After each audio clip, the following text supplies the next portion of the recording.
Hi, and thanks for hitting the snooze button. I'm Neil Headley. Welcome to a weekend where we do one of the most bizarro world things on the planet, where we voluntarily rob ourselves of an hour of sleep for reasons that no one can fully explain, or at least not reasons that justify everything that comes along with losing that hour of sleep. Yes, it is daylight saving time, which means that Sunday morning at 2 a.m., it's actually Sunday morning at 3 a.m. We do this a couple times a year, and nobody gets it. Especially not my friend, Dr. Michael Grandner, who is the guest on this week's episode of The Snooze Button. Michael is an expert in all things sleep, but has particular interest in things like circadian rhythms and all of the things that get affected by things like daylight saving time. So we're going to get into that with Michael. Also, we're going to talk about a new survey that suggests that the average person now only gets 5.5 hours of sleep. So we'll discuss that at length. We'll talk about a mess of other stuff as well, including Michael is the expert who is up for an email from Keith, who is a listener that goes to UNLV. He pulled an all-nighter, and he's got questions about that as well. So plenty to cover here with Dr. Michael Grandner from the University of Arizona. Michael, I was taken to task the last time you and I talked because I got notes from people saying, hey, I thought the rule was you asked everybody on the show how they slept last night, and how come Michael got a pass last time? So just to avoid any discomfort, I'm supposed to ask you how you slept last night.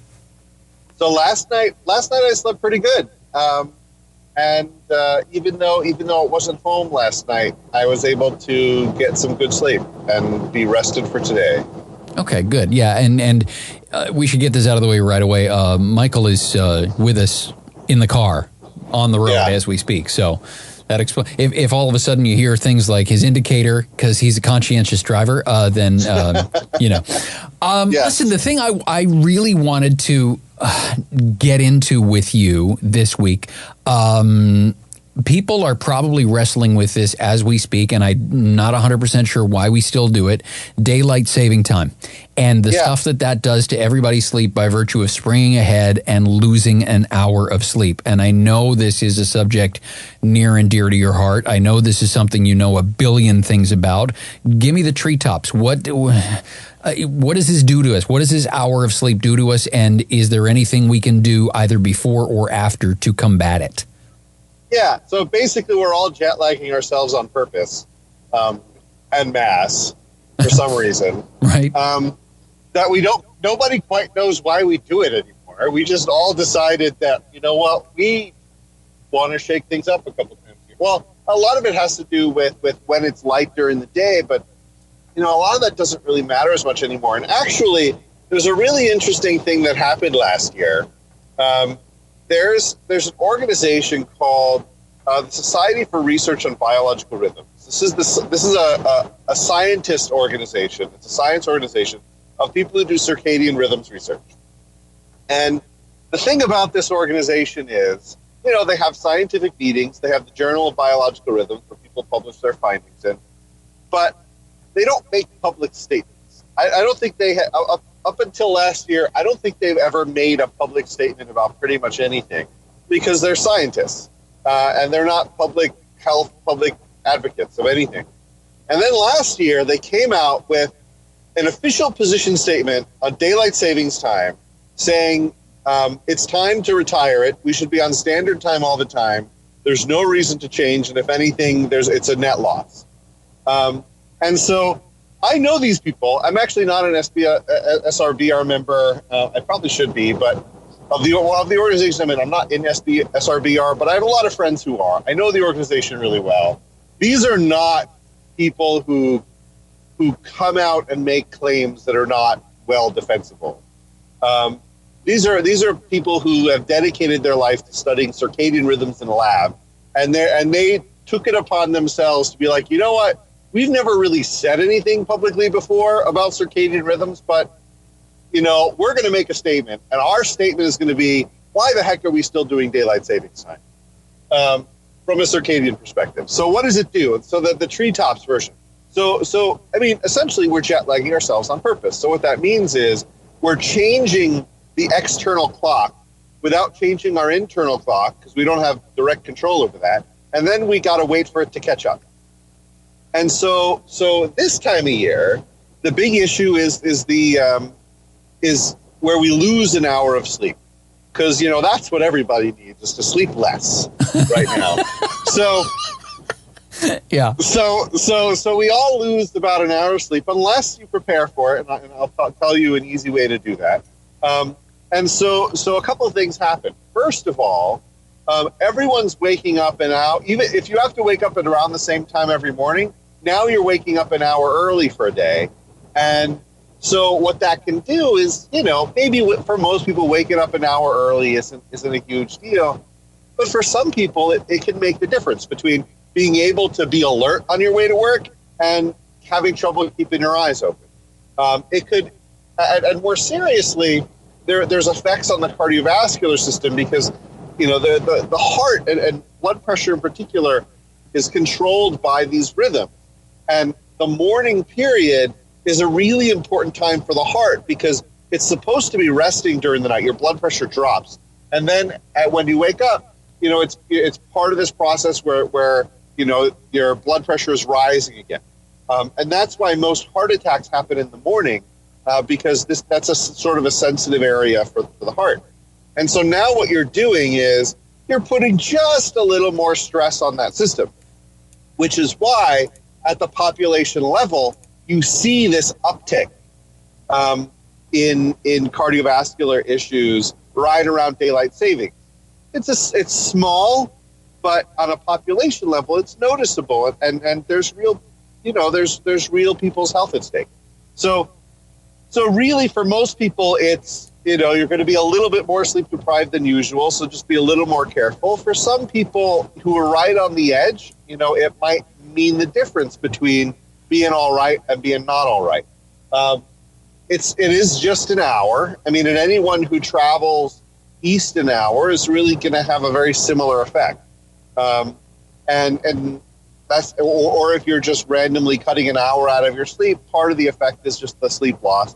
And really, there might be a change in light rhythms, but I think the biggest effect is we're jolting our rhythms by an hour for no good reason, and the jolt itself is a little bit of stress for most people, and that could mean the difference between being just annoyed for a day or not.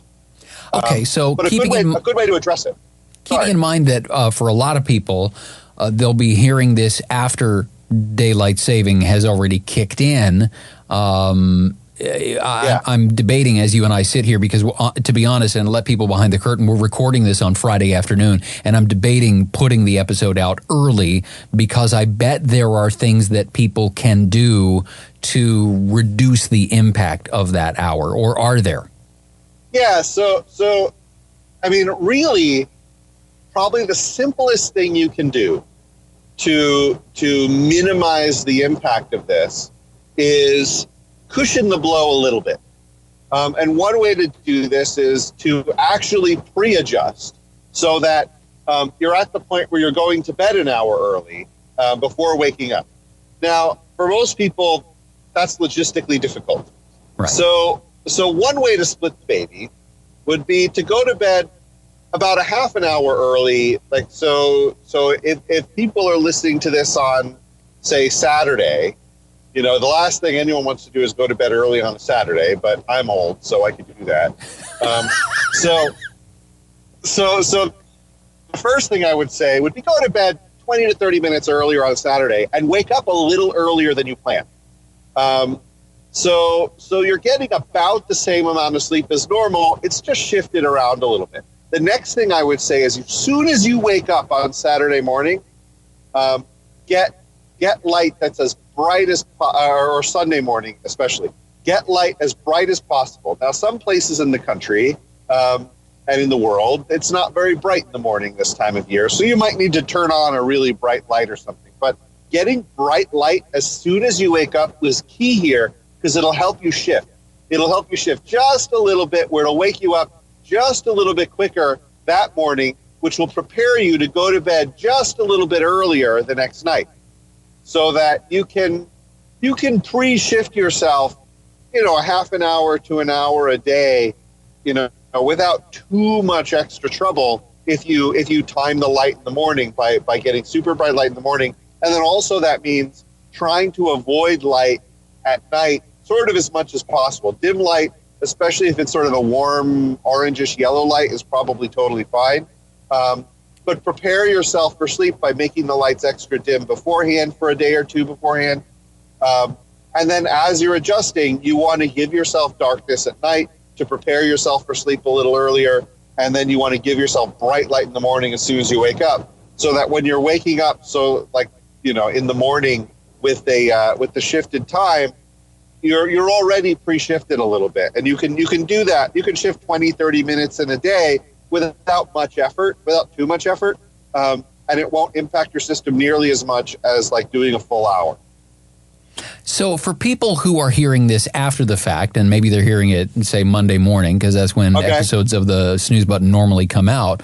All right. Is this one of those times where melatonin might actually help people? Because and you can correct me if I'm wrong, I've read a bunch of studies that suggest that melatonin doesn't really do a whole ton for very many people unless you happen to be jet lagged. Yeah, so melatonin as a hormone, among the many things it does in the body, one of the things it does is it essentially tells your body it's nighttime. So you produce it in the evening, it ramps up, and it peaks during the night, then it dissipates in the morning, and then it's very low levels during the day. So it's sort of this biological signal of darkness and night. And for people who are taking it, the reason a lot of people take it wrong is because they're taking it to treat insomnia, and it tends not to be a very good insomnia treatment. If anything, it's the fact that most people with insomnia, their body knows it's nighttime, but you can't wind your mind down and you're too mentally active or physically active, and you can't relax, and you can't fall asleep, and you get into bed and you're awake. Your body knows it's nighttime, but you're awake. That's why it doesn't work for insomnia most of the time. But if you want to somehow tell your body it's nighttime when it doesn't know, melatonin can be really useful. One time that's not jet lag where it's useful is sometimes older people produce less melatonin. Like, so as you get older, your nocturnal melatonin decreases, and that might be one reason why some older people wake up more during the night, because their nighttime signal isn't as strong. And for those people, especially people taking blood pressure medications, which lowers melatonin, you might be able to help improve sleep by sort of correcting them. But most of the time, what melatonin is most useful for is shifting you. So the way to shift somebody is you give them a little nudge of melatonin right around the time they're either starting to make it or finishing making it. So that if you give them a little nudge of melatonin right when they start making it, it actually jump starts it, and so it starts a little quicker, and then which means it ramps up faster, it peaks earlier, but then it drops earlier, so you'll wake up earlier. So your whole nighttime will shift early. Or if you take a little bit of melatonin as soon as you wake up, it'll delay the end of your night so that your day won't actually, your biological day will start a little bit later, which will keep you up later. So like if you're trying to shift, that's when you do. And actually the low dose is better. I mean, you could take a totally blind person who has no sensation of light, and 0.5 milligram of melatonin can regularize those rhythms. Like it's not about a higher dose being better. It's about a dose in the right window. So the dose and timing is important. So usually the recommendation is 0.5 to 3 milligrams as a shifting dose. More than that, it doesn't seem to get you a better effect. If anything, it might work less. And the timing is critical here, because if you're taking it right around the time you're getting into bed, it's probably too late. You're probably already producing it. So what you want to do is take it, the ideal time to take melatonin, if you look at the published data, is about 9 to 11 hours before the middle of your sleep period. So if you're sleeping from, 11 to 6, so that would be 12, 1, 2, 2:30, and then you count backwards 9 hours from that. That might be the ideal time to be taking that low dose melatonin, because that's when your body starts producing it. in the evening. That's when you've got that uptick, and you can nudge it a little bit there. If people go back and they listen to, I want to say it's episode 15, with a name that may ring a bell for you, because he says that there was a time when you and he were basically the only sleep specialists in Arizona, Dr. Tucker Peck.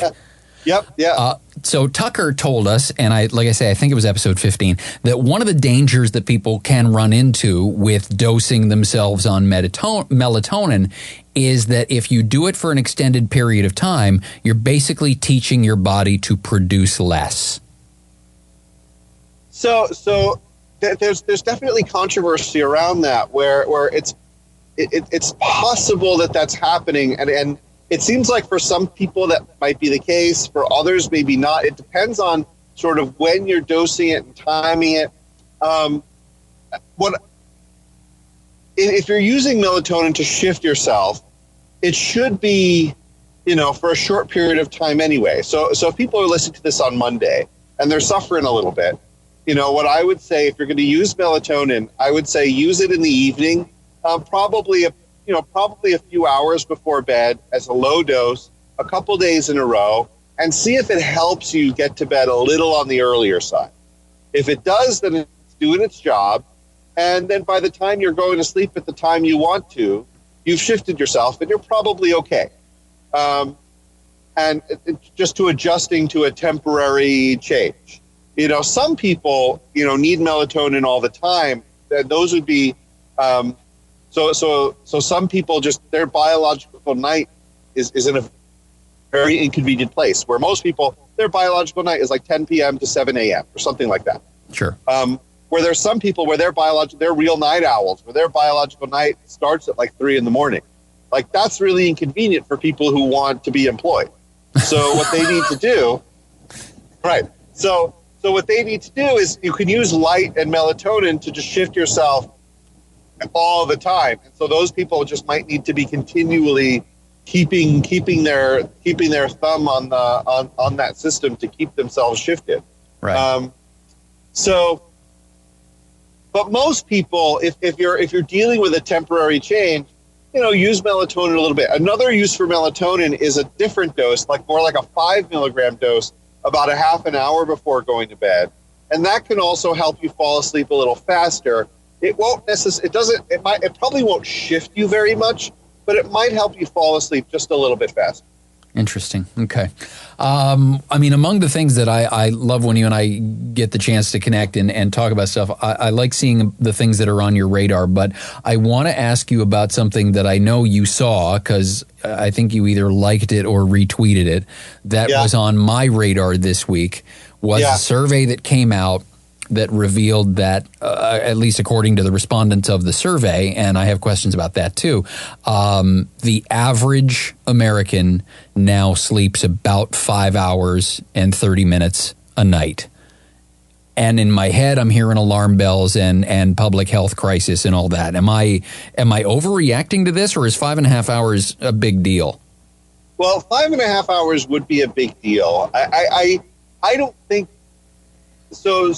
There have been a lot of ways that sleep has been measured at the population level going back decades, and most of these indicators actually. So most of these indicators show that, looking back. So I've been looking at data from 2018, 17, 16, 15, 14, 13.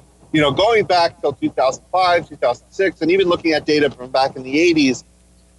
The average amount of sleep through all that time has generally been a little over 7 hours. So a 5.5 hour number on a survey seems like an outlier to me. I think there's a lot of people in that range. I think a lot of people who are wearing trackers, the tracker is saying more like 5.5 to 6 hours, because tracker data usually has about 30 to 60 minutes less sleep than you'll remember having, right? For reasons I think we talked about. So if it was sleep lab data saying 5.5 hours, I'd be like, well, yeah, it's because most people are probably sleeping 7, showing up as 5.5. But self-reported 5.5 is abnormally low. I mean, if you're getting 5.5 hours on an average night, It's sort of the other problem of like if you're it's like someone with a 3,000 calorie diet where there are some people who can eat a 3,000 calorie diet and be healthy, but those numbers are probably small, and we have a problem with that in our society. I mean, I was looking at a place to go to for lunch, and I was looking at, they had like this grilled chicken sandwich, but it had stuff on it. And the menu, when it had the calories listed, it was like 1,300 calories.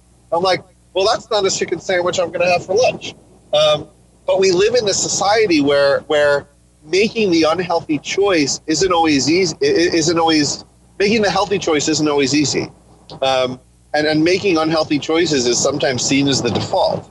And we have lots of ways that we encourage sleeping less. So if you're getting 5.5 hours of sleep, I would think about that as you're eating 3,000 calories a day. Sure. Like, you could probably go get by on that for a little bit and not have major health problems. But I think it's much more likely that if you're doing that, you're not doing yourself any favors. But yeah, at the population level. So what I'm driving back from is, the American Heart Association has a scientific conference every year focused on population level health and lifestyle health. So it's called the Scientific Sessions on Cardiovascular Epidemiology and Prevention and Lifestyle and Cardiometabolic Health. And one of the things that was talked about at this conference, to sort of even segue into sort of what's on my mind today, is a topic that I've sort of been pushing for a couple years, is that, so the American Heart Association has something called Life Simple 7. And these are these 7 indicators of cardiovascular health, right? And so there are things like, not having high blood sugar, keeping your blood pressure under control, exercising, having a healthy diet, not smoking, things like that. But sleep is not on that list. And so one of the things we did a couple of years ago is we analyzed national level data and showed that every single component of the Life Simple 7 is related to sleep in some way. And not only that, adding sleep to that 7 would increase our ability to predict health outcomes. Like, we could explain health. So sleep tells you stuff about health that even all these other ones combined don't. And so jokingly, I was in a meeting when we were initially talking about this. I said it shouldn't have been the Simple 7. It should have been the Easy 8, right? And so then, talking with someone from the Heart Association, they're like, at the end of the day, the Simple 7 isn't so simple. For a lot of people, it's not simple. So maybe that was a bad name for it. Maybe we need to come up with something better. So like maybe instead of the Easy 8, we should call it the Essential 8.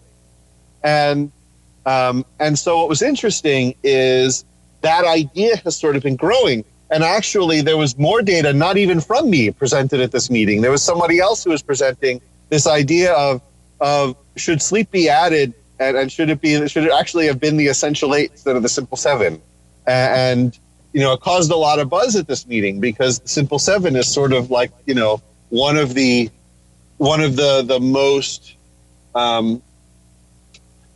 most talked about and one of the most sort of grasped concepts in heart health of like it's really this holistic view of health, and it's all these things together.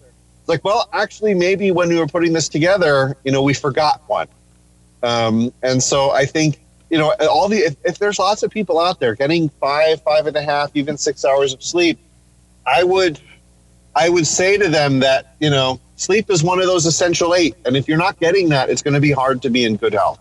And one of these days, it's going to catch up.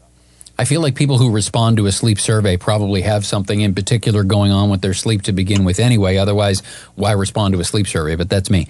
Right. Well, that could be part of it, where the data that I'm talking about at the population level, where we saw like 7 hours-ish as the average, these were nationally representative. They weren't selected for sleep. They were just selected based on to represent the population. So that might be part of it too. And even still, but the one thing that does seem to be changing is the number of people who are getting 6 or less might be increasing over time, and so that might be one thing that's increasing, but it's increasing slowly. I don't think it's where we've jumped up to 5.5 quite yet. And while we're on this topic, in the interest of reading studies, because there are all kinds of studies that get pumped out all the time, probably a good idea to encourage people, if you're going to try to dive into some of this on your own and be responsible and read the studies, do yourself the favor of sort of a two-pronged approach. One, follow the money, and two, read the whole thing and figure out the data. Because I was looking at a study last week that talked about this amazing blanket that you could get, and they tried this blanket out on these people, and they got 30 minutes more of sleep or something like that. And then you dig into the study, and what you find out is, okay, so it was a sample size of 19, which isn't, you can't go making it's sleeping a pilot dinner. Study. Yeah. And also, they got 30 minutes more of sleep, but then you find out when you read way down into the fine print that they went to bed 36 minutes earlier and got 30 extra minutes of sleep. Well, duh, you know. And so many times it's a study that's been presented to help sell a product or help justify the existence of a product. So rant over, soapbox put aside for a second. You mentioned things that have crossed your mind since we last connected, because I just want to give you a heads up. Waiting in the hopper is a question that we got, and you're on the hook for the Ask the Experts segment this week. We got a note about pulling all-nighters from Keith at UNLV that I'm going to throw at you in a minute. But before we get to that, what else is on your radar this week in the sleep world? Well, so having been at this heart meeting, that's sort of what's been on my mind. And you know, one thing in particular, there was a study that was presented here that was particularly interesting, where one of the things that's been looked at, that's starting to be looked at, is this idea of multidimensional sleep health as an important predictor of outcomes, where it's not just about how much sleep you get. And really trying to wrap our head around, like, what are all the different dimensions of sleep, and how can we measure them in a way that can capture, like, the quality of sleep. And so there were a number of presentations here at the meeting that used an approach where they looked at how much, but also how satisfied are you, how regular is it. Is it timed appropriately? So looking at multidimensional sleep health, I think is an important thing for people to remember, that just because asking how much you sleep is an easy question to ask doesn't necessarily mean that that's all there is. And so showing that actually when you combine all these things together, it's better than either anyone alone. The other thing, there was another great study that was presented, and I wish I could plug who did it, but they presented their data at this conference, and what they did is they did a statistical analysis to show that they had this large data set of time use, and so what people were using their time for. And one of the things they looked at was if in the sample, if you swap out 30 minutes of sedentary time for either 30 minutes of light activity, 30 minutes of sleep, or 30 minutes of exercise, so moderate or vigorous activity, what would the statistical model predict would result in terms of these cardiovascular outcomes?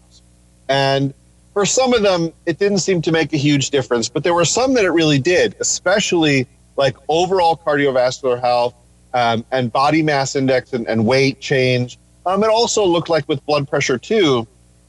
In particular, basically the take-home message from that finding, and I really hope that they get the paper out, because they presented this at the meeting, so it's out there, that if you're spending an extra half an hour on the couch sedentary, if you were going to trade that half an hour for anything, the thing that gave you the best bang for your buck is trade that half an hour for exercise. If you can get some moderate, vigorous, an extra 30 minutes of moderate to vigorous activity, that will give you the best benefit you can get. But if you're not going to exercise, trade it for sleep. That extra 30 minutes of sleep, it didn't give you the same immediate cardiovascular benefit as 30 minutes of working out, but it's probably a little more accessible, and it did provide a benefit. And if you're not going to sleep, the light activity in most cases was better than just sedentary activity for that extra 30 minutes. Okay, so at least get up and do something. But for people who have those options, you talk about swapping out half an hour of sedentary activity or half an hour of being sedentary. My gut tells me that if you swap that out for the 30 minutes of exercise, that's going to have an impact on your sleep, right? Where having, for example, 30 minutes extra sleep isn't going to have an impact on your exercise. So it's the ripple effect, isn't it, of getting the extra exercise and maybe the side benefit of it'll improve the quality of your sleep, or am I wrong? Well, it's probably a little of both. I mean, the exercise is probably like 30 minutes of exercise, probably for a typical person who's not sleep deprived or whatever, who's sort of in the normal-ish range. 30 minutes of exercise is probably going to do more for your heart than 30 minutes of sleep. But 30 minutes of exercise is also going to give you benefits on sleep. And actually, there is data that shows that if you're able to get better sleep, it'll improve your ability to exercise, because not only do you have more energy, but you're better able to make use of that exercise, because that's when like the rebuilding and repairing happens. So it does go. They could be helping. It's not an either or, but I thought it was really interesting to show that there's lots of people who spend unnecessary time sedentary because there's just like one more episode to watch or whatever, and this study was really interesting, where they mathematically modeled what would happen if you switched out that time, and showed that. Because that's a question I get asked, like, okay, well, if you had an extra hour in your day, would you use it for exercise or for sleep? And I would usually say, well, whichever one is you're more likely to do, but it's an unanswered question. And I think this shows that actually, if you have a half an hour, none of us exercise enough, or most of us don't exercise enough anyway, so we might as well do that. But if you're not going to do that, at least sleep. Sleep is better than just sitting there, and it's better than even just getting up and getting light activity. So I thought that was kind of cool. Aside from the being lucky just to be able to pick your brain every now and then, I feel lucky in this exact moment that you are literally in the middle of a road trip talking about 1,300 calorie chicken sandwiches, and you haven't had to pull into a drive-through yet. So nope. I am hyper conscious of your time. So I want to let you off the hook, because for all I know, there's a Bob's Big Boy right there in front of you, and you just want to pull in and not have to be held accountable for it. So I want to jump to the Ask the Expert segment, and I this is one that came in to us via email. And okay. If this is your first time hearing this part of the show, all the information you need about how to get a question in front of our panel of sleep experts, and it's a whole panel. There's like 7 of them. You can go to our website at thesnoozebutton.com, and all the details are there. There's a gigantic link that says, got a question for our panel of experts? You click on that, and Bob's your uncle. So here's the question. And I'm just going to read it verbatim the way it came in on the email. It says, my name is Keith. I go to UNLV. I had a paper that I had to work on for school, and it meant that I had to pull an all-nighter. My time management skills aside, what do I work on now? Because next time this happens, I need to know if I keep my regular bedtime tonight and just write today off. Am I okay to take a nap? What do I do when life says I have to stay up all night? Which is a great question. And if you look at the people that are talking about sleep on whether it's Reddit or Facebook or whatever, this kind of stuff pops up all the time. So what do we tell Keith? If he's had to pull an all-nighter, what does he do about it? Right. Where the typical sleep person approach is don't do that because it's bad for you. Right. So, but life happens. So it's like the 1,300 calorie chicken sandwich. Don't do that. Right. Yeah. Don't. Well, that's just a bad choice. Like, don't do that. But like, there's always another option. But that's another conversation. But so okay. So for this, the first thing I'm going to say is that the thing I tell all of my students is, look, if you're going to do an all-nighter or a most-nighter where you're getting like 3-4 hours of sleep, don't do it the night before the exam, because sleep is really important for integrating information and being able to approach the day and being able to integrate information during the day. So if your performance after an all-nighter is going to be poor in terms of complex information integration. So if you've just got to memorize a list of stuff, okay, maybe it's not going to be terribly impaired. But if you have to write an essay or something, or make decisions about how things are related to each other, if you're doing that after not sleeping, you're going to be making a lot of dumb mistakes. So that aside, so you've already done it. You've done the all-nighter. How do you get back on track? The first thing I would say is the way to think about sleep is similar to diet, is in that it's not about your bank account. It's not like I took out an extra $20. I have $20 less to put in tomorrow. That like I slept 8 hours less last night, so I need to sleep for 16 hours to make up for it. No, that's not the case. It's more like diet, where, this is a day you chose to eat that 1,300 calorie chicken sandwich. So what do you do the next day? Do you starve yourself for a day? Well, then that throws off all your hormones and stuff too. So maybe what you should do is just get back to balance. And so what I would say for someone who pulls an all-nighter, maybe take a nap during the day. Don't let that nap go too long, because you want to be able to sleep well that night. You don't want to throw yourself off even more. The nap may help, but really focus on maybe get a little extra sleep for the next couple nights.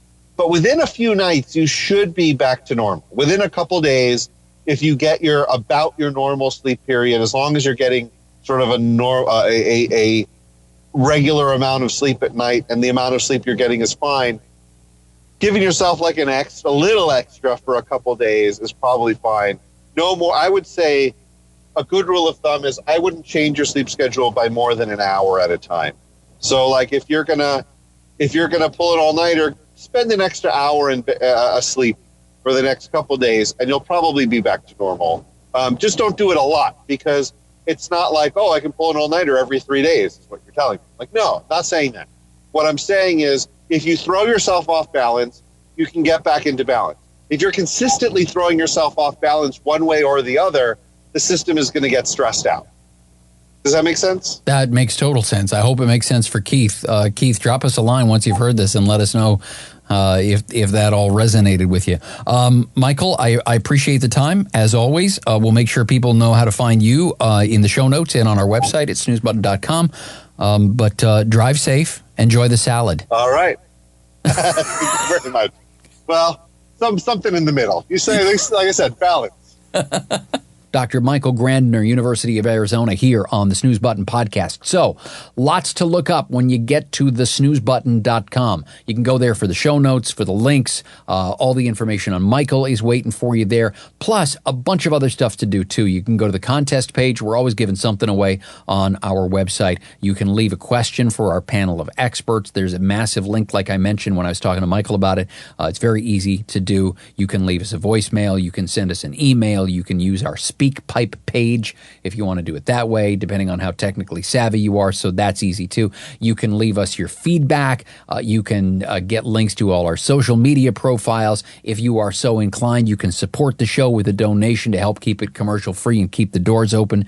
Also, we are in the process of quickly getting caught up with episodes of the Snooze Button Express. It's the 9-minute version of each week's show. So we take, for example, that, 35-minute conversation with Michael, and we hack 26 of the minutes out.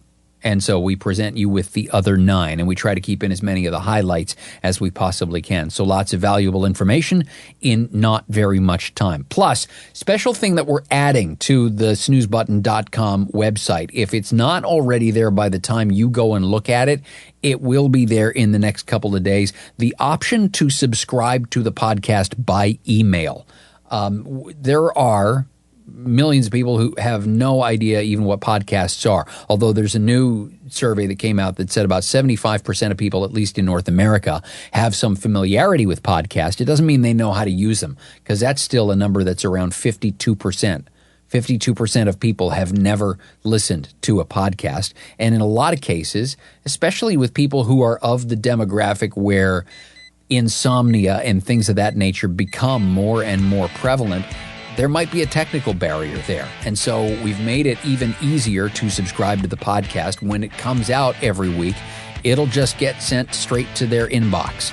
And there's a link there. All I got to do is click on it and boom, they're getting help falling asleep. So if you know somebody that is podcastily challenged, I don't know if that's a word, but it is now. You can just let them know that they can go to thesnoozebutton.com and they can subscribe to the show by email. And when we put out a brand new episode, bam, it's right there in their inbox, ready to listen to. That's all we got for this week. Until we get together once again next week, my name's Neil Headley. Hey, get some sleep, would you?